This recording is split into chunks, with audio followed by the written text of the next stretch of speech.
An iconic brand for 70 years, Playboy has kept up with the times, moving from print to online. Now there's a new era of Playboy Bunnies, more diverse, more accessible. And the first ever drag queen bunny is a Kiwi. Here's Kane Ngātokowha Peters with more.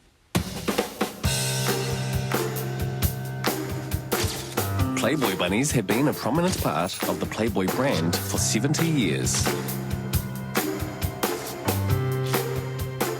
They were made popular as waitresses at Playboy nightclubs across the USA and England in the 60s.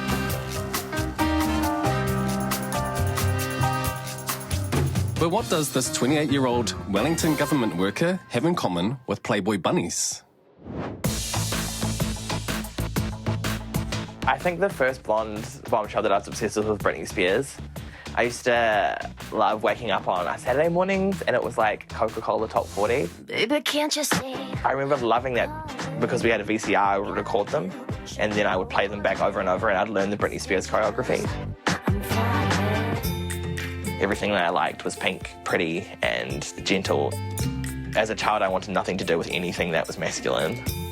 I've been gay for my whole life, obviously, but I think what's different about me is that I've kind of always known, even from a very young age. I connected with women more than I did with men. My only friends at school were girls. I'm a mummy's boy. With such admiration for wahine, it's no surprise that Raife May is most inspired by his mother. Credit to my mum. Yeah, she's strong. She raised me by herself.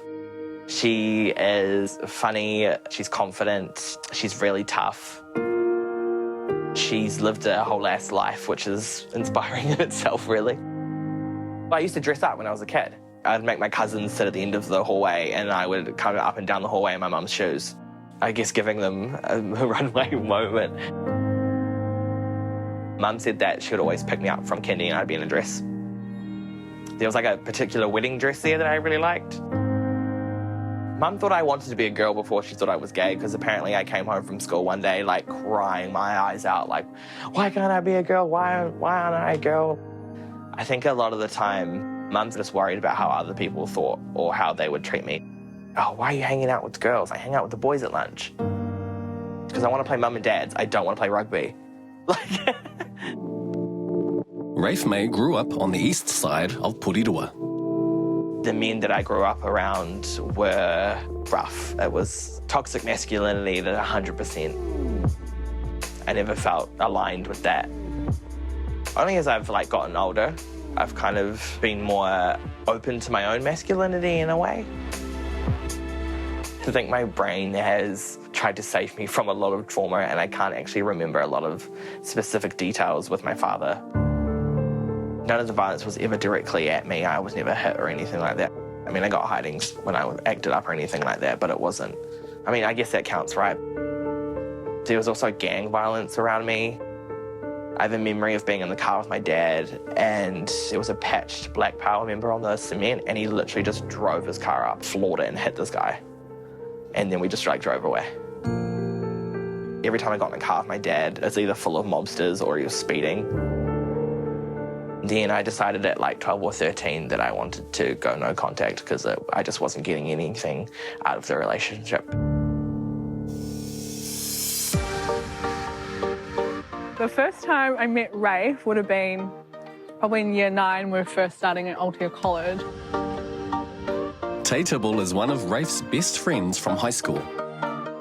Tayi is also an internationally recognised author and poet who has just been published in The New Yorker. I think Raife definitely stood out at school. He was definitely the only openly gay student at our school at the time. He was just very confident and not afraid to be himself, and I really appreciate that about him.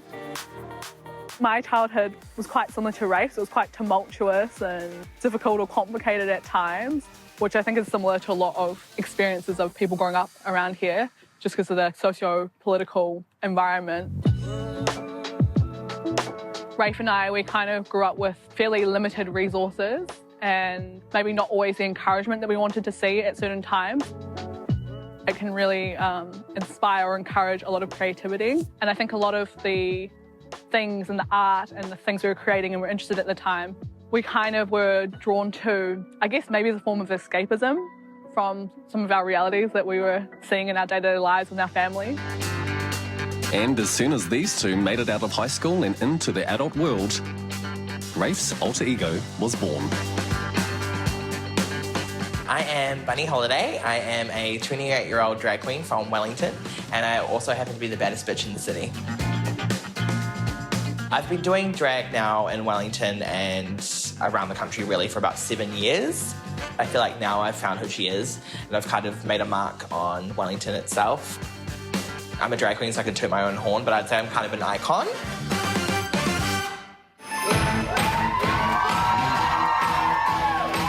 Bunny Holiday is a pillar of the capital's Takatapui community. At the moment, I feel like there has been some pushback in terms of the queer community just existing. There was a period where everything wasn't okay, but it felt like it was going to be okay. And I think in recent times, it's kind of a little bit different. There is some pushback from more conservative people. More than ever, we need people like myself and like other performers to be out there and being our authentic selves.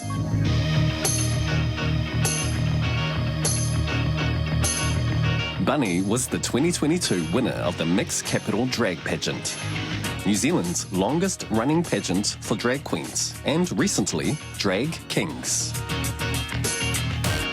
And now she's making Playboy history. I applied to be a bunny in the Playboy Centerfold program. It's similar to OnlyFans in the same kind of vein, but not as explicit.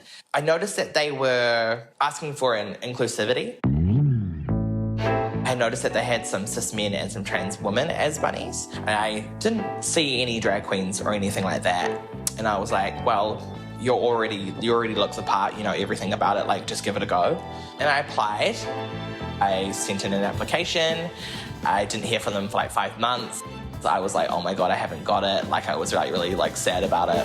And then I got the email at Mahi one day and like I just couldn't stop screaming. They were like, you're officially a Playboy Bunny. We did some research and we found out that I'm the first official drag queen Playboy Bunny in the entire world. Raife has gone from being merely a fan of former playmate Holly Madison to Instagram buddies who chat all the time. Iconic Playboy women are the epitome of beauty to me. Like the playmates like Pamela Anderson and Anna Nicole Smith. I just thought they were the most glamorous women on the planet. Raife has stepped into a life he was determined to have. I think I've been a drag queen for a long time. And has made his way in the world as Bunny Holiday, the way she wants to, and on her terms.